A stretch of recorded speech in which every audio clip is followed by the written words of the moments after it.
Oh, New York is wild. New York is disrespectful. I commend people that move to New York and stay and make it. You survived. Like, what? The fact that we have to survive and just live. We're just trying to live. And it's survival here. It's literally I Am Legend to the rest of the world, which is what I realized. That really is, New York is so really... not only do we live this way, I was telling Medina how awful dating is in New York. And she can't be. But why can't it be? Why can't it be? Because it's New York. It's the concrete jungle where dreams are made of. Carrie Bradshaw. Carrie Bradshaw's almost stupid every ass. night. Carrie Bradshaw. Talk about it. She had amazing sex. All these experiences with all these wonderful men. Not First all of of all, them. no. Most of the guys she dated were fucking douchebags. They were clear. awful. The only person that was really great that Carrie Bradshaw dated was Aiden, and she fucked that up. But everybody else was a cork. Burger, cork, corny, get him out of here. The Russian guy, too old. She knew that was a waste of time. And then like she really messed up with the fucking baseball player. Yeah. But fucking he was fine. But she had Big. Big always fucked up her shit. We all have a big that fucks up our whole life forever. No, we don't. You don't think all women have a big? You don't think all women are connected to at least one man that we know is toxic, that our friends don't like, that everyone wonders, why are you still dealing with this person? No. But every time he comes sauntering back into your life, maybe the weekend of Halloween, you go buy a suit, go out with him. Maybe the weekend of Halloween. Then you told yourself you weren't going to hang out with him. Then you hung out with him. You end up riding his dick. Now you're crying and waking up and throw up in your braids. Yeah, I got a big. And he needs to go away. Every time that nigga comes back, I'm like, yeah. Like everything has erased. My heart is broken. Like what's crazy is I had a big for like 8 years and I knew I really liked him because even when we would be together, I would tell him, the sex ain't even good with you no more. He just stopped trying, I think. It just wasn't good. So the fact I said, and I used to tell him to his face, the fact that your dick is not even good to me anymore and I still love you, that means I love you. Does that not? It does. Yeah, it does. When the sex is bad and I still want to be with you, I still want to be around you. See, but imagine that and the sex isn't bad. And the sex is good. That just makes it even worse. That nigga ain't never gonna leave my life. I guess so. I guess I have one ex that's like always been around, but it's still not. I don't. You don't be crying and listening to Beyonce songs. I don't think about him. Well, I don't think about him, but I'm also in love with somebody else. So maybe that's why I just don't. Yeah, right now I'm so in love. No one crosses my mind but my man. It's just not. Yeah, like he's not even in the peripheral for me. Like I'm a Libra, so it's hard for me to just put all of my focus on one person. Like I too am. So you're just gonna use the Libra as you being a hoe? That's why I can only. So are Libras hoes? Let me know because my man is a Libra. So am I setting myself up for failure? And he's Jamaican. I told you you're it's by default. It's not. We didn't make ourselves this way.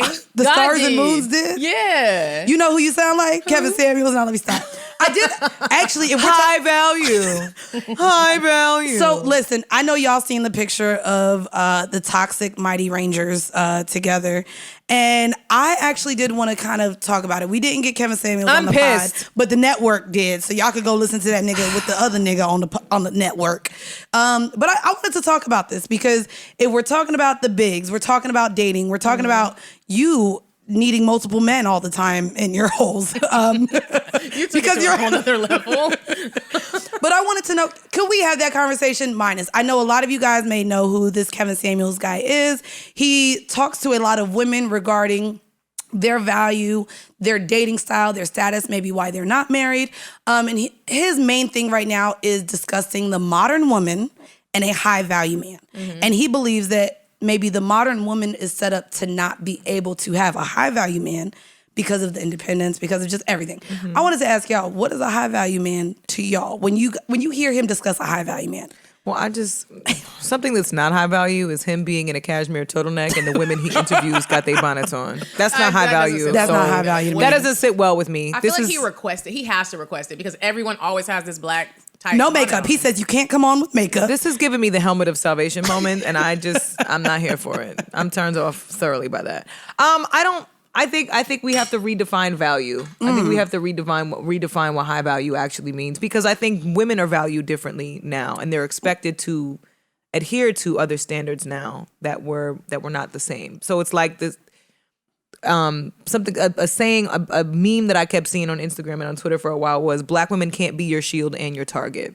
And I think that in most of the scenarios with the types of women that Kevin Samuels speaks to, it's very apparent that there is somewhat this high standard and level of excellence that these men are being held to, that women are not being held to, because women are expected to still succumb to gender roles. But if you don't want to succumb to gender roles and you want to be independent, then you don't deserve. Then you deserve to die alone. Yeah. Get a dog and die alone. Yeah. So like I said, black women can't be your target and be your shields. We have to figure out. We have to redefine value, because I don't value my man based on how much money he makes. The value of his character will always make sure he is financially stable and taken care of because of the ambition, the drive, the determination, and the passion that exists in him. That's a core value thing. Yeah, That's not he's not a lazy man. So well, see, and they define a lot of the conversation is always.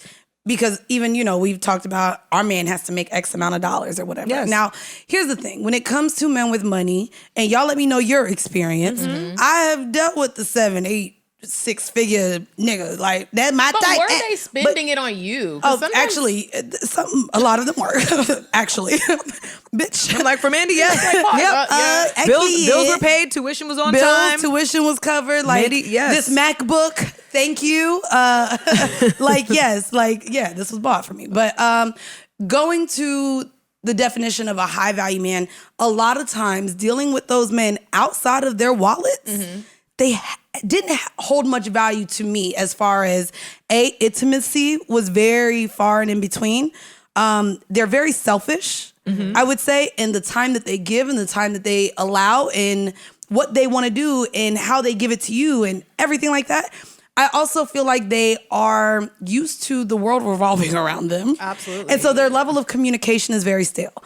And so in terms of a lot of those men, mind you, because of the success they've achieved, especially black men with a certain level of money, they believe the world is they have the power and the selection of whoever they want at any given point. And that's why we do have the relationships like the Floyds and all the athletes with the double girlfriends. Because now they feel like they've achieved such level of success and money that now I can literally have whatever I want, whenever I want it.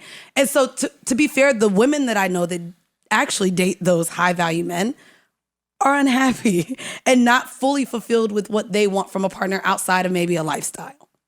Well, because we're not putting enough emphasis on emotional intelligence either. Oh, I mean, I know a lot of successful people. I'm not even just going to say men, because I know women that suffer from it too, that are incredibly successful at their jobs, but they are emotionally very immature and not developed. They haven't figured out how to balance what their emotional needs are and figure out what those are. So ultimately, what a man that Kevin Samuels defines as a high value man, his emotional needs are limited. So he should be able to, according to what this type of format looks like for this definition of high value.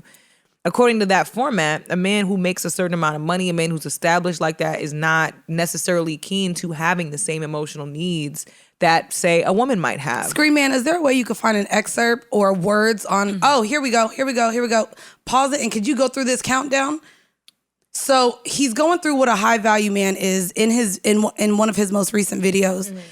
Literally in Atlanta, he says a high value man makes $10K a month in Atlanta. You don't need $10K a month in Atlanta. Are they scammers? I didn't know what. Well, because here's my problem too. Specifically, he talks to black women. So I would assume you're talking about black men.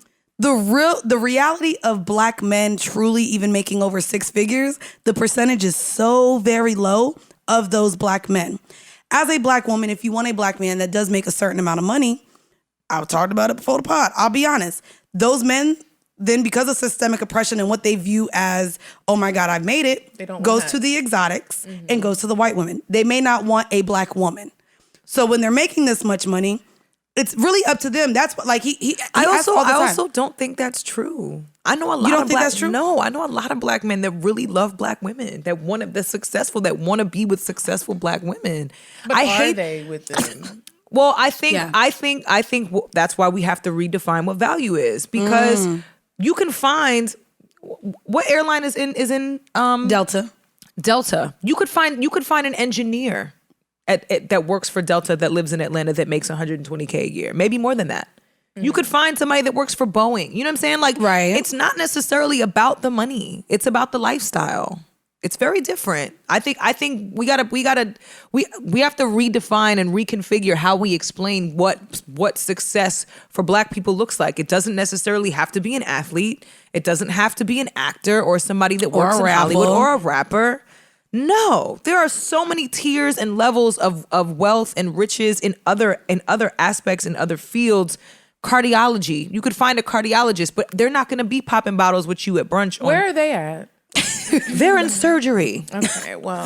So they're not going to be. Cardiologists out there, I am single. They're not going to Bella Noche's with you. And so for women, that's why we struggle with finding what we deem as a high quality man or high value man, because we do want someone that's successful, that has his own level of establishment, that can provide to some degree.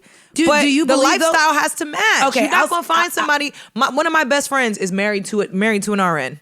They have to schedule their time because number one is COVID. So everybody's working 3-4 different jobs if you work in the medical field. Okay. So they have to schedule that stuff. But like I said, they're not the ones popping the bottles at brunch with you and your friends. They're not bringing all of your girlfriends on a fucking yacht in South Beach. They're not doing that. But also, them guys are not, the high value ones, the one I got to be worried about getting caught up and going to jail. Like, how much value is in that man? But that's why and I he's say probably married. I feel like that type of you already but have that's your why. wife. But that's also why I say we have to, as women too, be very clear about what it is that we want. It's not always about the money. You want someone that's going to adhere to a lifestyle. Can I ask you that? Same. You're 30. You're 35, Bridget. You're 32. I'm 30. Me and Medina spent all morning watching through his videos, and a lot of the women simply when they were asked, why do you want to be married? Do you want to be married? What do you want out of a partner? A lot of them could not answer it. And I will say that is okay too. So the idea that as women, we have to know what we want, I think that the fact you that should not be dating to be in a relationship if you don't know what you want. But sometimes you're dating to figure it out still. That's fine. And, it's ever changing. I agree, but you should not be dating to be in a relationship if you don't have some semblance of what you want. You're wasting time at that point, because what'll happen is you'll want to be with a man who knows what he wants. And if you don't fit into that as a woman, you then internalize that and take that personally and think something is wrong with either you or with him because you're not his definition of what he wants. And because all because you don't know what you want as a woman.